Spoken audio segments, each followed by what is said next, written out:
पुण्यात यंदा पावसाची स्थिती गंभीर आहे। जूनमध्ये चांगल्या पावसानंतर जुलैमध्ये मात्र अतिशय कमी पाऊस झालाय।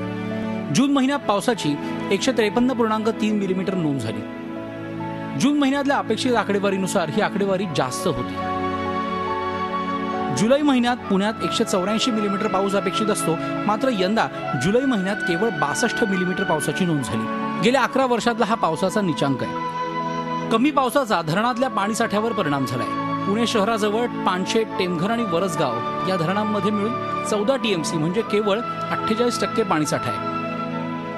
खडकवासल्यात 24.99%, पानशेतमध्ये 62.33%, वरसगावमध्ये 43.90%, टेमघरमध्ये 33.26% पाणीसाठा शिल्लक आहे। या उलट स्थिती पिंपरी चिंचवडला पाणीपुरवठा करणाऱ्या पवना धरणात आहे। पवना धरण 65% भरलंय। त्यामुळे पिंपरी चिंचवडकरांचा पिण्याच्या पाण्याचा प्रश्न पुढच्या 8 महिन्यांसाठी तरी सुटलाय। धरण सर्वसाधारणपणे 15 ऑगस्टपर्यंत नेहमी भरतं।